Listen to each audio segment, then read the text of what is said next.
जनजीवन संवाद उपस्थापन मु लहरिका पट्टनायक। रेडियो केवल एक शब्द नुहे, यह एक भावना, अगणित मुहूर्तर साथी।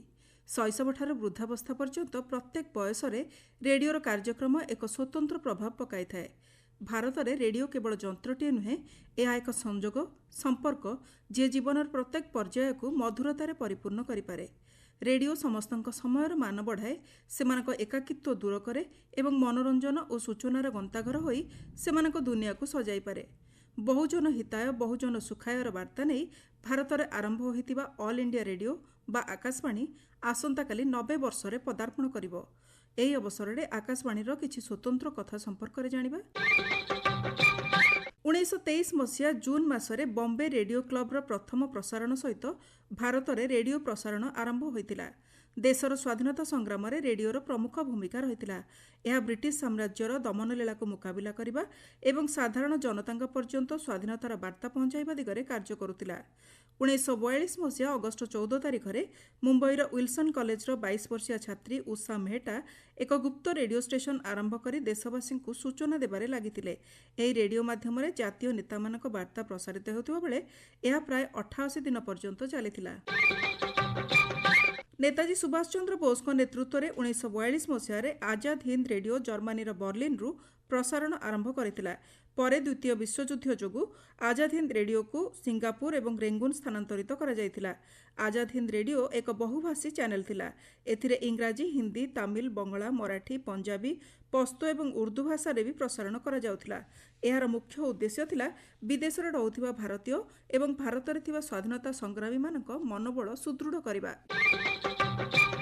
रेडियो रे मध्य देशर स्वाधीनता घोषणा करा जायतिला। 1947 मसीहा अगस्ट 15 तारिख मध्यरात्रि रे जेतेबेले भारत पराधीनतार शिकुळीरु मुक्त होइतिला, देशर प्रथम प्रधानमंत्री पंडित जवाहरलाल नेहरू संविधान सभा निजर प्रसिद्ध ट्रिस्ट विथ डेस्टिनी बा नियति सहित मिलन भाषण देइथिले। पूरा देश रेडियो रे एही भाषण शुणिथिला। सेही समय रे एही भाषण शुणिबा पई स्कूल गुडिकरे मध्य रेडियो लगा जायतिला। सेही दिन रेडियो रे उस्ताद बिस्मिल्ला खान को साहनाईर शब्द मध्य समग्र देश रे प्रतिध्वनित हेउथिला। शासन भार देवा समय तत्कालीन भाइसराय लॉर्ड माउंटबैटन मध्य रेडियो माध्यम देशर जनसाधारण उद्देश्य रे वार्ता प्रदान करथिले।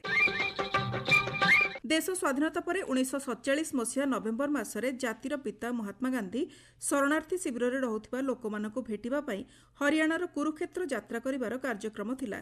देश विभाजन जोगु लक्षाधिक शरणार्थी कुरुक्षेत्रर शरणार्थी शिविर में रहुथिले, किंतु स्वास्थ्यगत कारणरू गांधीजी को एही कार्यक्रम बातिल करिबाकु पड़िथिला। तेणु से नवेम्बर 12 तारिख दिन ऑल इंडिया रेडियोर ब्रॉडकास्टिंग हाउस रु सेमानकु संबोधित करथिले।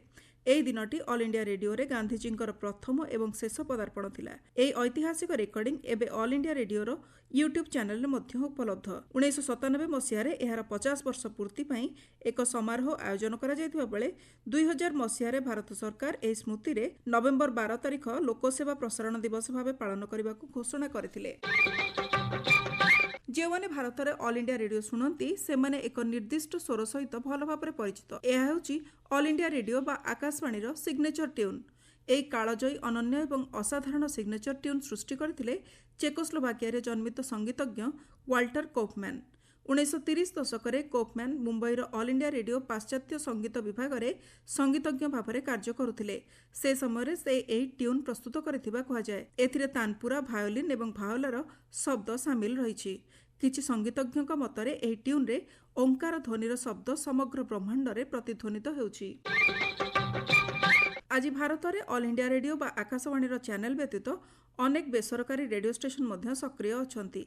एबे भी गाँ गुड़िकर लोक माने खूब आग्रह सहित रेडियो सेट रखी कार्यक्रम शुणुछंती। मोबाइल फोन माध्यम विश्वर समस्त गुरुत्वपूर्ण रेडियो स्टेशन सहित संजोग संभव होथिबारु रेडियो सेट रखिबा आउ आवश्यक हेउनाही। आकाशवाणीर न्यूज ऑन एआईआर आप माध्यम समस्त गुरुत्वपूर्ण स्टेशन कार्यक्रम शुणा जाई पारुछि। विदेश में रहुथिबा जेकोसी व्यक्ति एही आप माध्यम विश्वर जेकोसी स्थानरू निज अंचल एवं भाषा रे कार्यक्रम शुणिबा संभवपर होई पारिछि।